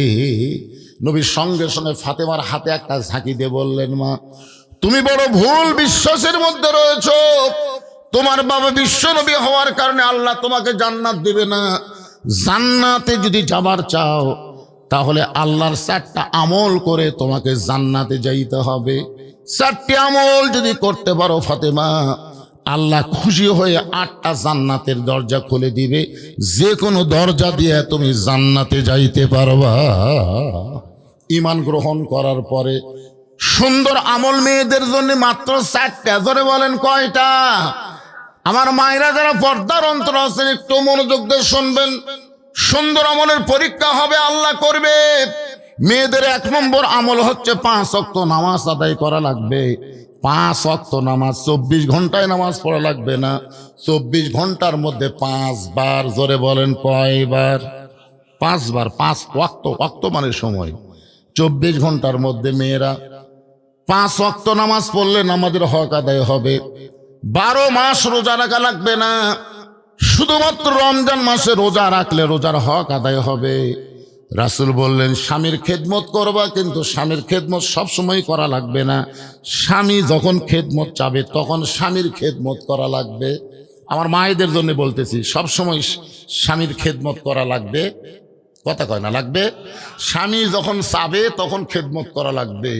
অতি ভক্তি চোরের লক্ষণ। দেখবেন আপনার বউ যদি হঠাৎ করে দিন আপনাকে বেশি বেশি খেদমত করে, তাহলে বুঝবেন হয় আপনার ভাইয়ের বিরুদ্ধে, নয় আপনার মায়ের বিরুদ্ধে, নয় আপনার বাপের বিরুদ্ধে, নয় আপনার বোনের বিরুদ্ধে, মানে আপনার যারা রক্তীয় তাদের বিরুদ্ধে কথা বলবে। যেদিন দেখবেন বেশি বেশি খেদমত করে বুঝবারই পারবেন এই দিন একটা অন্যায় প্রস্তাব দিবে। এই জন্যে মেয়েদের বেশি খেদমত করার দরকার নাই। স্বামী যদি খেদমত চায় তাহলে স্বামীর খেদমত করবা, ওয়াজাতা স্বামীর খেদমতের কোনো দরকার। কথা বুঝলেন না? অনেক বউ আছে দেখেন, আমারও তো বউ আছে, আমি হুজুর হল বউ নাই। হঠাৎ দেখবেন খেদমত বেশি করতেছে, সেদিন বুঝবেন আমার কানে কানে বলবে আজকে আব্বা আসবে গো, আজকে আব্বা আসবে। আব্বা আবার ছোট মাছ ছাড়া খায় না, আব্বা আবার দেশি কই ছাড়া খায় না, আব্বা ইলিশ পছন্দ করে, আব্বা এশিয়ার দই মিষ্টি খাই। এইরকম নানা ধরনের কথা, মানে পাও টিপতেছে, কপাল টিপতেছে, আর এই ফিস ফিস করে বলতেছে। আমি বললাম ঠিক আছে সবই আনবো, তুমি যখন বলতেছে। আমার শ্বশুর তো আর সবসময় আসে না, মাঝে মধ্যে আসে। আমি সবগুলো কিনে এনে বউকে তখন দিলাম। বউ আমার শ্বশুরকে খাওয়াচ্ছে, আমার শ্বশুর খাবারই চাচ্ছে না। কালকে তোর এটা আর আসবাই মন চায় না, খালি খাওয়া, এত খাওয়া যায়। আমার বউ খালি বারবার বলতে তার 1 টুকরা খান আব্বা, আর 1 টুকরা খান। বল যে শান্তি হয়ে গেল। আসলে তাই মেয়েরা তার বাপকে ভালোবাসে, কিন্তু আমার বাপ যখন আসে তখন আমার কানত তো কোনোদিন ফিস ফিস করে কয় না আজকে আমার শ্বশুর আসবে গো, আমার শ্বশুর দেশি মুরগি খায়, আমার কোনোদিনও কয়নি। বল আমার বাপ আসলে দেখি তার সামনে এমন কিছু দিছে যেটা আমার বাপ পছন্দই করে না। এই জন্য আমার মা বোনদের জন্য বলবো, মা স্বামীর খেদমত করবেন। যখন স্বামী খেদমত চাবে, আল্লাহ নবী বলেন ফাতেমা মেয়েদের সবচাইতে গুরুত্বপূর্ণ আমল হলো পর্দা। মেয়েদের সবচাইতে গুরুত্বপূর্ণ আমল হলো এই পর্দা। এই পর্দা যদি না থাকে মেয়েদের একটা আমলও আল্লাহর দরবারে কবুল হবে না। মেয়েদের সবচাইতে গুরুত্বপূর্ণ আমলের নাম কি? আচ্ছা আপনারা বলেন তো, এই পর্দার ব্যবস্থা কে করবেন? বউ নিজে করবে না স্বামী করান লাগবে? কে করবে? বউ নিজেই করবে। আজকে অনেক জায়গাত গেলে কয় হুজুর পর্দার ওয়াজ করবেন, হুজুর মেয়েরা পর্দার মধ্যে থাকে না, হুজুর পর্দার ওয়াজ করবেন। আরে পর্দার ওয়াজ করলে ধরা খাবে আগে পুরুষ মানুষ, কারণ রাসূল বলেছেন আর দায়ুসু লা ইয়াদখুলুল জান্নাহ, দায়ুস কোনোদিন জান্নাতে যাবে না। দায়ুসকে? দায়ুস হলো ওই সকল পুরুষ যাদের অধীনে নারীরা পর্দা করে না। তাহলে আপনার অধীনে আপনার বউ আছে না নাই? আপনি বলেন তো, আপনার বউ যদি মরে যায়, আপনি বেঁচে থাকতে আপনার বউ যদি মারা যায়, আপনি কয় কাপড় দিবেন?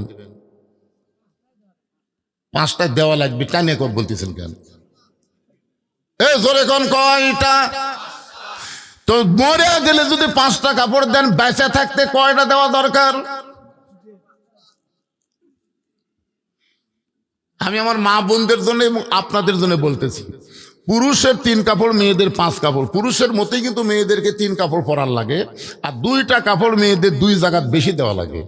একটা হলো বুক বান মানে সিনা বান, আর একটা হলো মাথা বান। আপনারা বলেন তো, মরে গেলে যে মেয়েগুলার মাথা বান্ধা লাগে, সেই মেয়েগুলো যদি জীবিত অবস্থায় মাথার চুল বেচা খায় না, যদি বেচা খায়, তাহলে ওই স্বামীর কি হবে? কথা কন না কেন রে? আপনাকে এই এলাকাতে মেয়েরা চুল বেছে না? 1 কেজি চুলের দাম হলো 10,000 টাকা। তাহলে আপনারা চিন্তা করে দেখেন, যে মেয়ের মাথার চুল শুধুমাত্র স্বামী ছাড়া, লাড়িয়ে ছাড়া কেউ দেখতে পারবে না, বাপও পারবে। মেয়ে যদি যুবতী হয়, ওই মেয়ের মাথার চুল বাপও আর লাড়িয়ে ছাড়া দেখে পারবে না, ভাইও পারবে না, কেউ পারবে না। একজনই শুধু পারবে, সেই ব্যক্তি হলো তার স্বামী। স্বামী ছাড়া ওই বইয়ের চুল লাড়িয়ে ছাড়া কেউ দেখতে পারবি না। কিন্তু যারা চুল কিনতেছে, এরা কি করে কিনতেছে? তাহলে আপনার বউ জীবিত অবস্থায় মাথার চুলি বেচা খায়, মরার পরে ওর মাথার কাপড় বান্ধা লাভ কি? আমার মায়েরা যারা পর্দার অন্তরে, একটু মনোযোগ দিয়ে শুনবেন। আল্লাহ রাসূল বললেন, ফাতেমা 24 ঘন্টায় সব সময় পর্দার মধ্যে থাকতে হবে মা, সব সময় পর্দার ভিতরে থাকতে হবে। সঙ্গে সঙ্গে ফাতেমার গায়ে একটা ওড়না ছিল, ওই ওড়নাটা মাথার উপর দিয়ে বললেন, বাবা এই মুহূর্তে আমি ফাতেমা পর্দার মধ্যে ঢুকে গেলাম। সুবহানাল্লাহ কন্যা খান। আল্লাহ রাসূল বললেন, ফাতেমা আমি আল্লাহর কাছে দোয়া করি, আল্লাহ যেন তোমার পর্দাকে কবুল করে। মেয়ে বলল, এই মুহূর্তে আমি পর্দার মধ্যে ঢুকে গেলাম। আর রাসূল বললেন, আমি দোয়া করি আল্লাহ যেন তোমার পর্দাকে কবুল করে। কিছুদিন পরে আল্লাহ তাআলা নবীকে জানাইলেন, নবী গো, ওই ফাতেমার পর্দাকে আমি আল্লাহ পছন্দ করে ফাতেমার জন্য একটা ডিগ্রি নির্ধারণ করলাম। সেই ডিগ্রিটা হলো সাইদাতুন নিসাই আহলেল জান্নাহ, ফাতেমাতুজ জোহরা। আমি ফাতেমাকে জান্নাতি নারীদের নেত্রী ঘোষণা করে দিলাম। আল্লাহ রাসূল ফাতেমার কাছে এই খবর যখন দিলেন, ফাতেমা বললেন, বাবা পর্দাকে সবচাইতে গুরুত্ব দিয়ে আমি গ্রহণ করলাম। এমনভাবে পর্দাকে ফাতেমা গ্রহণ করলেন, পর্দার মধ্যেই থাকলেন। যেই দিন ফাতেমা দুনিয়া থেকে বিদায় নেবে, যেই দিন ফাতেমা দুনিয়া থেকে বিদায় নেবে, একটু খেয়াল করেন, এশার নামাজ পড়ে হযরত আলী ঘরের মধ্যে ঢুইকা দেখে ফাতেমা চকিতে বসে ছোট বাচ্চার মতন কাঁদতেছেন। ফাতেমার চোখ দিয়ে দর দর করে পানি পড়তেছে। হযরত আলী ফাতেমার থুতুনির তলে হাত দিয়ে বললেন, ফাতেমা এরকম হঠাৎ কান্দার কারণ কি? আপনার কি শরীর অসুস্থ হয়েছে নাকি? আপনার কি মন খারাপ নাকি? ফাতেমা বলে, স্বামী গো, আমার কান্নার কারণ হলো আল্লাহ তাআলা আমার দোয়া কবুল করেছে। আলী বলতেছে, পাগলি নাকি? দোয়া কবুল করা হলো আনন্দের কারণ। আল্লাহ দোয়া কবুল করেছে, আনন্দ করো, তাহলে কান্নার কারণ কি? ফাতেমা বলে, স্বামী গো, আল্লাহ কি দোয়া কবুল করছে আপনি কি শুনবেন না? আলী বলে, ফাতেমা আল্লাহ তোমার কি দোয়া কবুল করলো? ফাতেমা বলতেছে, আমি সব সময় আল্লাহর কাছে দোয়া করতাম, আল্লাহ পর্দার মধ্যে আমার মৃত্যু দিও। আলী বলে, পাগলি রে, যে মেয়েটা সবসময় পর্দার মধ্যে থাকে তার তো পর্দার মধ্যেই মৃত্যু হবে। ফাতেমা বলে, এই দোয়াটা আল্লাহ আমার কবুল করেছে। আলী বলতেছে, তাহলে আনন্দ করো, পর্দার মধ্যে আল্লাহ মৃত্যু দিবে, তাহলে কেন কাঁদতেছো? ফাতেমা বলে, স্বামী গো, এই মৃত্যুটা কবে হবে এইটাকে আপনি শুনবেন না? আলী বলে, ফাতেমা মরার খবর দুনিয়ার কেউ বলতে পারে না। ফাতেমা বলতে, স্বামী গো, এটা আমিও জানি, মরার খবর কেউ বলতে পারে না, কিন্তু কিছুক্ষণ আগে আল্লাহ পাক আমাকে জানাইছে আজকে গভীর রাত্রে ফাতেমার মৃত্যু হবে। যেই মাত্র কইছে গভীর রাত্রে ফাতেমার মৃত্যু হবে, গাছের গোড়া কাটলে গাছটা যেমন পড়ে যায়, তেমনি ঘরের মধ্যে হযরত আলী পড়ে গেলেন। 2 হাতে ফাতেমার চোখের পানি মুছে মুস্কি মুস্কি হেসে স্বামীর মাথাটা উরাতের উপরে নিয়ে কপালে একটা চুমা দিলেন। সুবহানাল্লাহ বলেন। যেই মানুষটা গভীর রাত্রে মৃত্যুবরণ করবে, সেই মানুষটা স্বামীকে সান্ত্বনা দেওয়ার জন্য চোখের পানি মুছে মুস্কি মুস্কি হেসে স্বামীর কপালে চুমা দিয়ে বলেন, স্বামী গো, আপনি হলেন পৃথিবীর সবচাইতে বড় জ্ঞানী। আপনার বলেন তো, পৃথিবীর সবচাইতে বড় জ্ঞানীর নাম কি? আরো জোরে। ফাতেমা বললেন, স্বামী গো, আপনি হলেন পৃথিবীর সবচাইতে বড় বীর। হযরত আলীর মতন কিয়ামত পর্যন্ত বড় বীর এই পৃথিবীতে আর কেউ হবে না। হযরত আলীর চাইতে বড় জ্ঞানী আর এই পৃথিবীতে কেউ আসবে না। বলে, স্বামী গো, বড় জ্ঞানী বড় বীর হয়ে বইয়ের মৃত্যুর খবর শুনে আপনি এমনভাবে কেন পড়ে গেলেন? আপনি কি জানেন না এই দুনিয়া থাকার জায়গা না, এখানে আসলে যাইতে হবে? এটা কি সত্যি কথা না মিথ্যা কথা? তাহলে আমি যেই বলবো আসলে, আপনারা বলবেন যাইতে হবে। আসলে যাই বলতেছেন না, তাই থাকেন এই মিশা মায়ার দুনিয়া, থাকেন এটি থাকেন। আরে এখন নয় থাকতেছেন, খালি 80 বছর পার হোক, এই লাতিরা লাত্তা বেরকে বুড়া মরে না কেন? এই শালা বুড়া মরে না কেন? আমি দেখছি যেগুলো বুড়া বেঁচে আছে, একটা বুড়াও শান্তির নাই। যতদিন কামাই করবার পারবেন ততদিন আপনাকে আপনার আত্মীয় স্বজন, বউ মেয়ে সবাই দয়া করবে। যেদিন থেকে আপনি খাবার শুরু করবেন, কামাই ফুরে যাবে, সেদিন টাকালি বলবে মরে না কেন, মরে না কে, কথা কন না কেন? তাহলে আসলে যাইতে হবে, এই সত্যি কথা বলতে কাটটুটিত বাঁচতেছে, কাটটুটিত। আমি যেই বলবো আসলে, আপনার সবাই জবান খুলে বলবেন যাইতে হবে। আসলে মিশে মায়ায় বন্দি থাইকা করলাম কত খেলা, পশ্চিমে তাকায়া দেখো তোমার ডুইবা গেছে বেলা। এক পলকের নাই ভরসা, এক পলকের নাই ভরসা, মিশে সকল আশা, কখন বুঝি দারুণ ঝড়ে ভাঙবে তোমার বাসা। বারবার খালি ঘাড় কাত করে তাকাই। কি দেখতেছেন ভাই? বলে 6 তলার ভিত দিছি হুজুর, 4 তলা হসে রড বাইর করে থুছি। 2 কান্দের 2 ফেরেশতা কয়, শয়তান উপর দিকে না তাকা, নিচের দিকে তাকা, তোর জন্য 6 তলা না, তোর জন্য হলো নিচ তলা। ধরে কোন তলা? হাই রে দুনিয়ার মহব্বতের পাগল ভাই, রাস্তা দিয়ে যায় আর এটা কার বাড়ি রে, এইটা কার রে? রে পাগলা, ওটা থাকতে পারবো? 2-4 দিন থাকা যাবে, বসত বাড়ি। এই জন্য আব্দুল আলিম একটা গান গাইছে, তখন বুঝিনি, কিন্তু এখন বুঝতেছি বুড়া হইয়া। এপারে তোর বসত বাড়ি, ওই পারে তোর বাসা, ভব দরিয়ায় পাড়ি দিতে কেমনে করলি আশা। এপারে তোর বসত বাড়ি, ওই পারে তোর বাসা। আমরা যারা এসেছি সবাই চলে যাব, কোথায়? বাড়িত না কবরত? কারা কারা মৃত্যুকে বিশ্বাস করেন 2 হাত তুলে, একটা হাত তুলে আল্লাহকে দেখান তো ভাইজান। লিল্লাহি তাকবীর। আল্লাহ কবুল করুক, সবাই বলে আমিন। মরা লাগবেই, কিন্তু আয়াতের মধ্যে আমরা কি বলেছি? লা তামুতুন্না ইল্লা ওয়া আনতুম মুসলিমুন। মুসলমান না হয়ে আমরা কেউ মরবো না। এখন মুসলমান হয়ে মরতে গেলে কি লাগবে? এই বিষয়গুলো নিয়ে লিয়াবলুয়াকুম আইয়ুকুম আহসানু আমাল আলোচনা করতেছি। ধারাবাহিকভাবে কথা বলতে বলতে পর্দার উপরে গিয়েছি ভাইজান। এমন সময়কে বলে, হুজুর আপনি যতক্ষণ ওয়াজ করেন কোনো সমস্যা নাই, আমাদের মসজিদের জন্য 5-10টা মিনিট একটু জনগণের কাছে হাত বাড়ায় দেন, কারণ মসজিদের উন্নয়ন কল্পে মাহফিল। এমন একটা ওয়াজ করছি, আসলে যাইতে হবে, যাওয়াই যখন লাগবে। মৃত্যু আমাদের সকলের সাথে সাথে আছে না নাই? তাহলে সবাই আমার সঙ্গে গুনগুন করে বলেন, কিন্তু যেদিন ডাক পড়িবে কবর মাঝে যাইতে, জোগাড় কিছু করছো বন্ধু তার মাঝে বিছাইতে। কিন্তু যেদিন মানে কোন দিন? যেদিন মানে কোন দিন? তাহলে পকেট থেকে 50 টাকা 100 টাকা বের করেন তো দেখি। আজকে যেটাই দিবেন এটাই হলো কবরের পাথেয়। এটাই আপনার আল্লাহর ঘরে দান করতেছেন। দান করা ছাড়া একজন যদি লাভ দিয়ে ওঠেন, ওই মরার আগে প্যারালাইসিস হবে, লাভ দিয়ে উঠবেন কেন? এতক্ষণ খালি সমানে বসেছেন, উঠবেন না উঠবেন না। আপনাদের কাছে ব্যাগলে যাও, এই ব্যাগলা ফেরি কোথায়? ব্যাগলে যাও, এই ব্যাগলা নামো।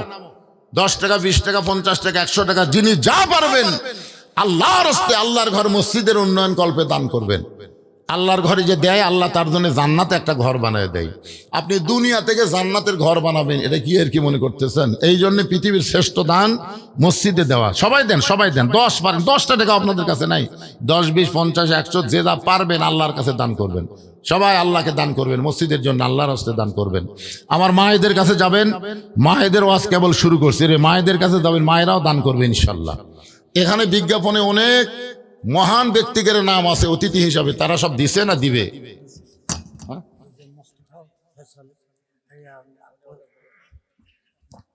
না, এখন বলা হবে, ওনারা না থাকলে বলা দেবে।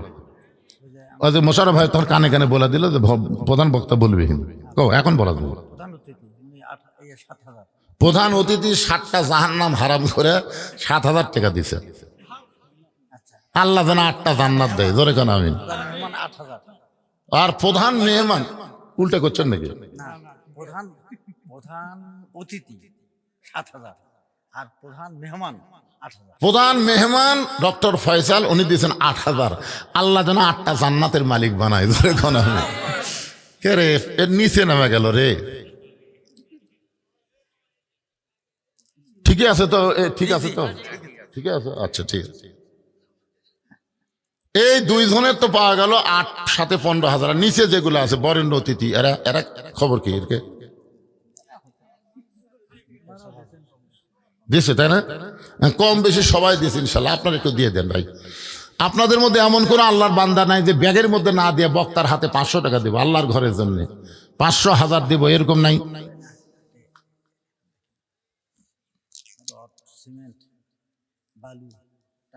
রড, সিমেন্ট, বালু, টাকা ইত্যাদি। ওরে বাবা, মসজিদের উন্নয়নে রড, সিমেন্ট, বালু, টাকা। আপনারা জানেন মসজিদের উন্নয়নে বাহিরের এলাকা থেকে টাকা আদায় করে মসজিদ হবে না। এই গ্রামের যারা এই পাইকর পাঞ্জোপাড়া, এদেরকে রড সিমেন্ট দেওয়া লাগবে। এই গ্রামের যারা, প্রত্যেক গ্রামে গ্রামে একটা করে মসজিদ আছে না নাই? দরকার আছে না নাই? তাহলে তোমাদের গ্রামের মসজিদ তোমরাই বানাবা। বাহিরের লোকের টাকা দিয়ে মসজিদ বানানোর হাউস পালা ঘুরতে গে। বাইরের লোকেরা টাকা দিলে চট হবি, কার্পেট হবি, মসজিদ হবি না। বাইরের লোকেরা যে টাকা দিবি চট হবি, চট, শীতের দিনে একটা কার্পেট হবি। কিন্তু মসজিদের ছাদ ঢালাই বাইরের লোকের টাকা দিয়ে, এই গ্রামের লোক কোথায় রে? এই মসজিদের সভাপতিকে, মসজিদের সভাপতি, মসজিদের সভাপতি, সেক্রেটারি, কেশিয়ার, আপনারা পাইকর পাঞ্জুয়া পাড়ার কারা কারা আছেন হাত তোলেন তো। এই পাড়ার যারা, এই মসজিদের যারা মুসল্লি, তারা একটু হাত তোলেন তো, কয়জন আছেন?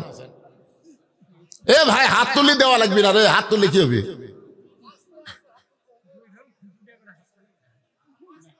এ বাবা, এই একজনের সামনে আসো তো, টাকাটা ধরে লো। আচ্ছা, বাহিরের কারা কারা আছেন তারা হাত তোলেন তো, যারা বাইরের। তো সব লোক বাইরের থেকে যাচ্ছে, মসজিদ কি দেওয়া হবে না?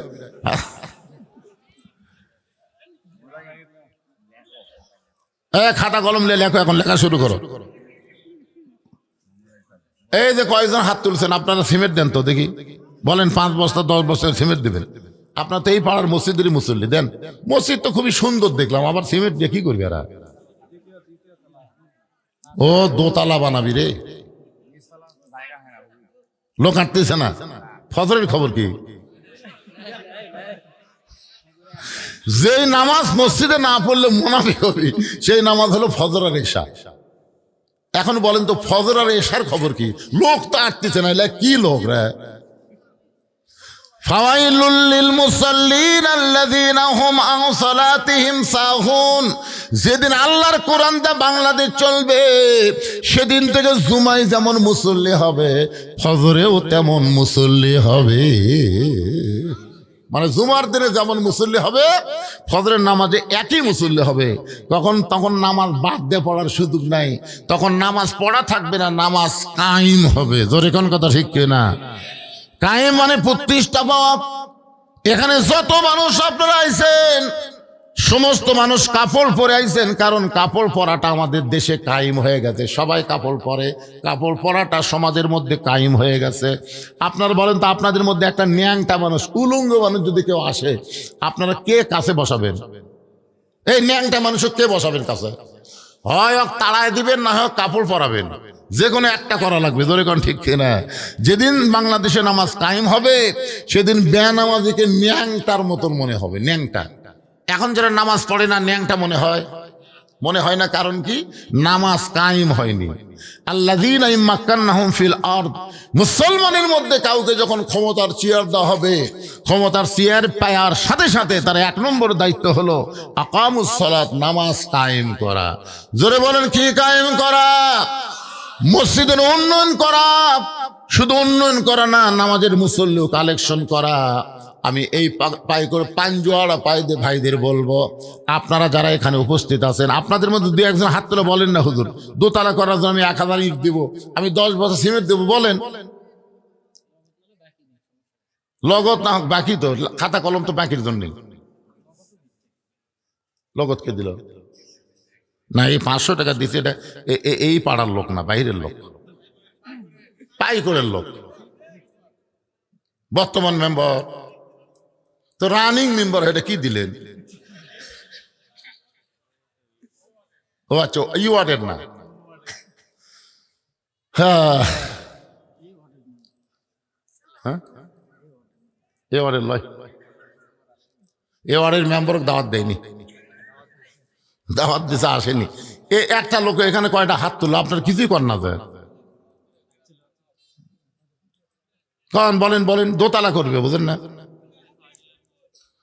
কে শরীফুল কোনটা? সেটা তো শরীফুল চেনে না, এই গ্রামের ছেলে। শরীফুল ইসলাম 2000 টাকা পাইকর পাঞ্জু ভাড়া। ধরে বলেন মারহাবা। এই শরীফুলের সাথে তাল লাগায় আর একজন বলেন, হুজুর আমিও 5000 দেবো। একটু বলেন, আল্লাহর রাস্তায় বলেন। হ্যাঁ, রড দেন, রড দিবে। আচ্ছা 10 কেজি রড দেন তো, আপনি নাম লেখান 10 কেজি দিয়ে। বলেন।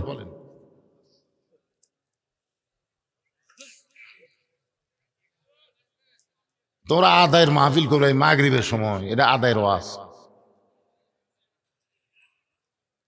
এই গামছার মধ্যে যা হয়েছে, ব্যাগের মধ্যে হয়েছে, মায়েদের মধ্যে আদায় করেন, জিকির করেন। আমি বাদ বাকি কথা বলে এখান থেকে বিদায় হবে। একটু জিকির করেন, লা ইলাহা ইল্লাল্লাহ, জোরে লা ইলাহা, লা ইলাহা ইল্লাল্লাহু মুহাম্মাদুর রাসূলুল্লাহ সাল্লাল্লাহু আলাইহি ওয়াসাল্লাম। এই মসজিদ হলো রাস্তার সাইডে, রাস্তার ধারত না। একজন আদায়কারী রাস্তাত বসে দিবেন, রাস্তা দিয়ে যত ভ্যানওয়ালা যায় এরকে কলজা বড়। আমি দেখছি গাড়ি মোটরসাইকেল নিয়ে যাচ্ছে, থামায় না, কিন্তু ভ্যানওয়ালা থামা 10 টাকা দেয়। শোনেন, আল্লাহর গরিব বান্দাদের অন্তর আল্লাহ বড় করে দিচ্ছে। এদের দোতলা হবে।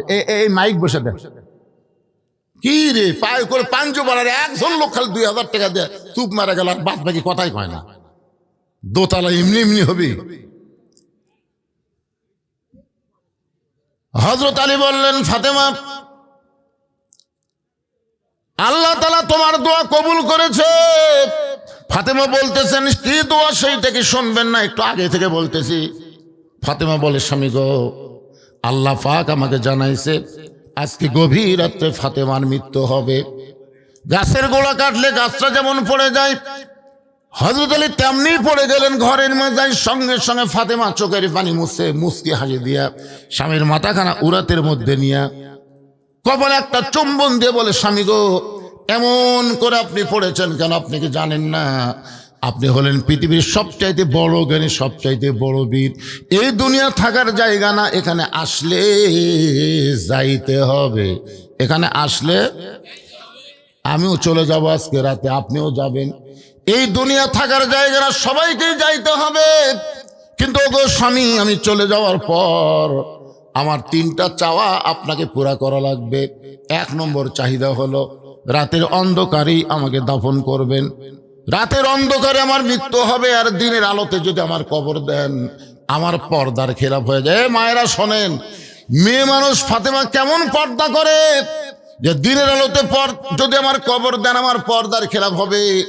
দুনিয়ার সমস্ত মানুষ জানবে ফাতেমার কবর যদি এত বড় হয়, তাহলে ফাতেমা না জেনে এত বড় লম্বা। আমার 2 নম্বর চাহিদা হলো আমার কোনো জানাজার ব্যবস্থা করবেন না। বাংলাদেশের এক নেত্রীর জানাজায় 20 লক্ষ মানুষ হয়েছে, এতে আমরা সবাই খুশি হয়ে গেছি। কিন্তু আপনি বলেন তো, জান্নাতি নারীদের নেত্রী ফাতেমা কি বলতেছে? আমার কোনো জানাজার ব্যবস্থা আপনি করবেন না, কারণ হাজার হাজার মানুষ জানাজায় যদি ফাতেমার জন্য দোয়া করে, আর আপনি যদি বলেন আমার ফাতেমা ভালো না, ওই হাজার মানুষের দোয়া দিয়ে ফাতেমার এক তিল পরিমাণ লাভ হবে না। আর দুনিয়ার তামাম মানুষ যদি বলে ফাতেমা খারাপ, আর আপনি স্বামী যদি বলেন ফাতেমা ভালো, এক স্বামীর কথাতেই ফাতেমার 8টা জান্নাতের দরজা আল্লাহ খুলে দিল। তাহলে বউ ভালো হওয়া লাগবে কার কাছে? এ কথা বলেন কার কাছে? আমার 3 নম্বর চা হলো আমার লাশটা খাটনিতে তুলবেন না, কারণ আমি ফাতেমা হিসাব করে দেখলাম বর্তমানে আমার খাটনি কান্দে নেওয়ার 4 জন পুরুষ দুনিয়াতে নাই। যে কোনো পুরুষ মেয়ে মানুষের খাটনি কান্দে নিবার পারবি?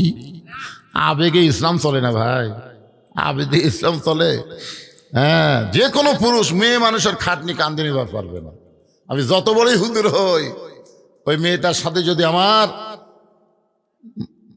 যদি আমি মোহরেম হই, তাহলে চলবে, কিন্তু গায়ের মোহরেম হলে যত বড়ই পীর সাহেব হোক কাম হবে। আচ্ছা, মুরিদের বইয়ের খাটনি পীর সাহেব কান্দত লিবার পারবে? চাচাতো বোনের খাটনি চাচাতো ভাই কান্দে লিবার পারবে? শালির খাটনি, শালির লাশের খাটনি দুলা ভাই লিবার পারবে? তাহলে না না তো ঠিকই বলতেছেন।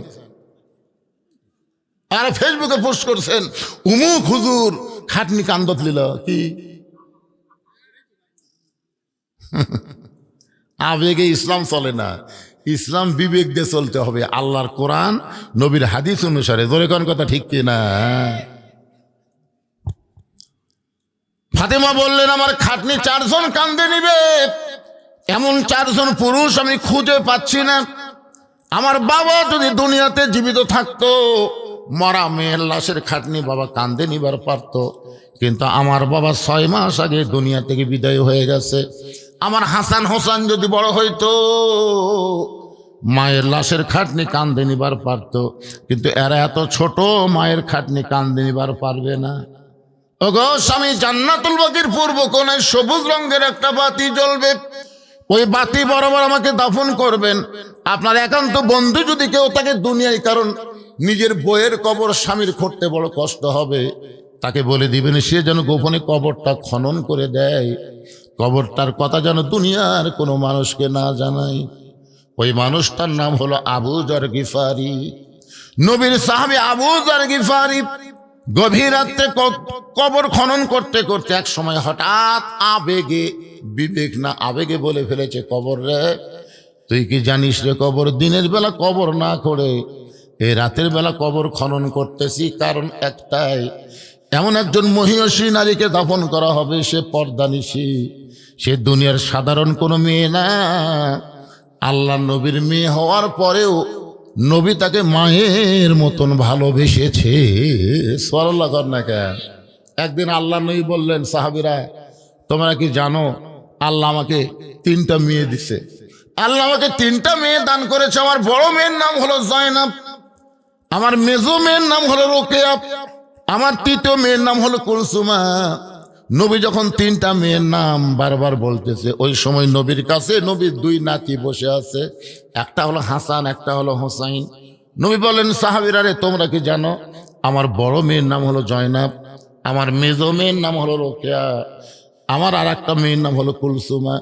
3-4 বার যখন একই কথা বলতে, সঙ্গে সঙ্গে হাসান আর হোসেন বলে, ভাইজান এইখানে আমরা আর 2 ভাই থাকবো না, আমাদের মা গরিব বলে না না, মেয়ে বলে স্বীকার করে না, মেয়ে বলে স্বীকার করে না, আমরা 2 ভাই থাকবো না। এই বলে হাসান হোসেন যখন যাবার চায়, আল্লাহ নবী 2 জনকে বুকের মধ্যে নিয়ে বলে, হাসান হোসেন যে তোদের মা ফাতেমা আমার মেয়ে না, তোদের মা ফাতেমা হইল আমার মা। সাহাবীরা বললেন, ইয়া রাসূলুল্লাহ আমরা সবাই জানি ফাতেমা হলো আপনার সবচেয়ে ছোট মেয়ে, এই ছোট মেয়ে ফাতেমা মা কেমনে হয়? রাসূল বললেন, তাহলে শোনো, ওই তাইফের ময়দান থেকে আহত অবস্থায় আমি যখন মক্কায় ফিরে আসলাম, আমার জয়নাব, আমার রোকেয়া, আমার কুলসুম, ওরা 3 বোন ঘরের মধ্যে ঢুকে বলতেছে, বাবা তাইফবাসী এত কষ্ট দিল, এই কষ্ট আপনি কেমনে সহ্য করবেন?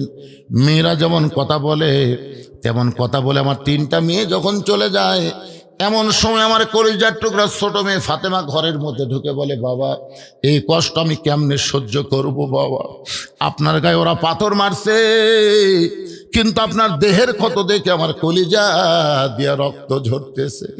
রাসূল বলেন, সাহাবীরা রে, ওই তিনটা মেয়ে বলেছে আপনি কেমনে সহ্য করবেন?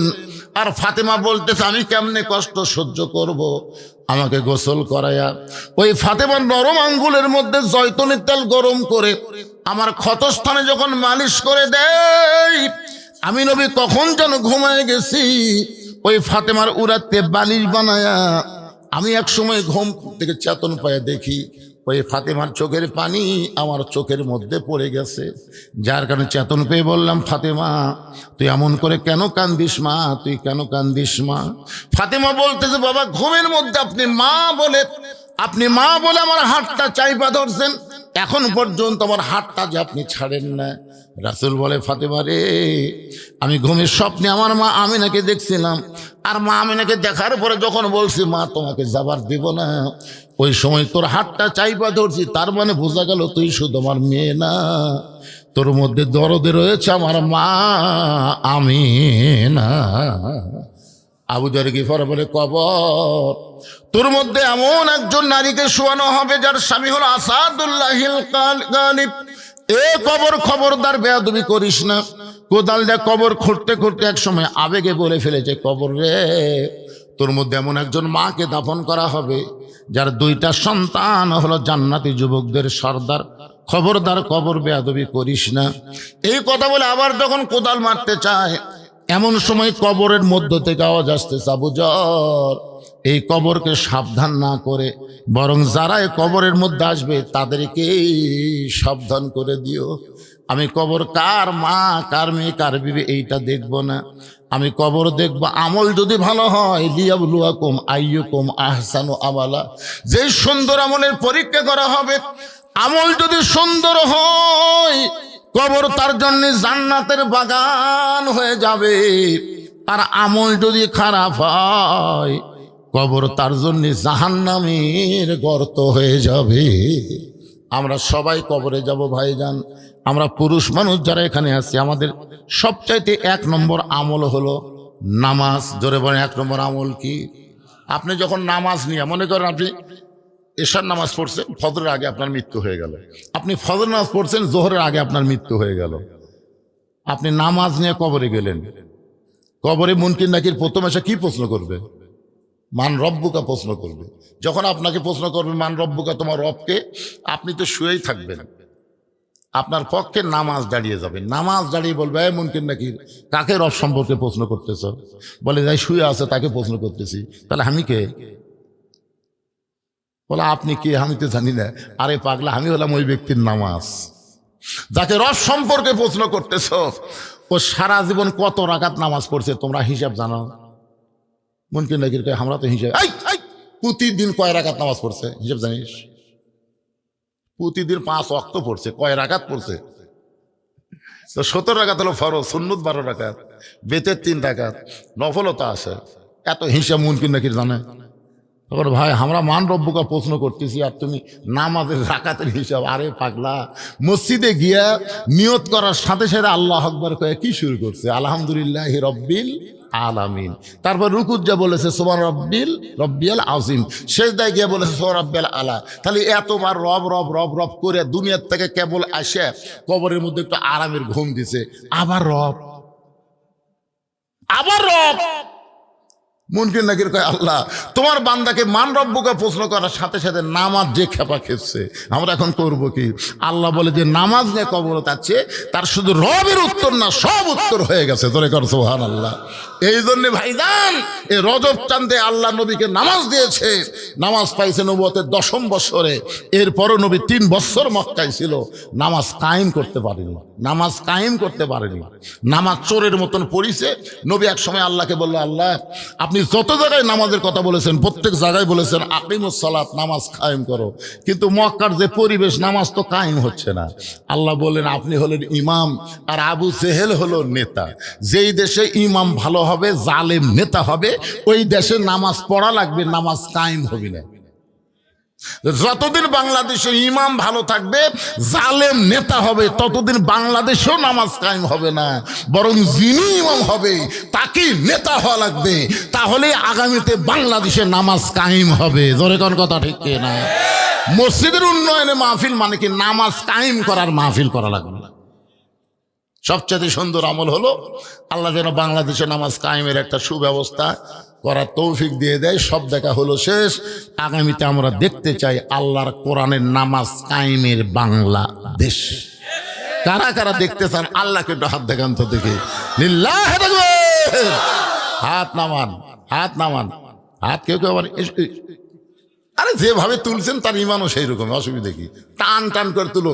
মান সাআলাল্লাহু তাআলা আশ-শাহাদাতা বিসিদিকিন বাল্লাগাহুল্লাহু মানাজিলা শুহাদা ওয়া মাতা আলা ফিরাশিহি, রাওয়াহুল বুখারী কিতাবুল মাগাজি।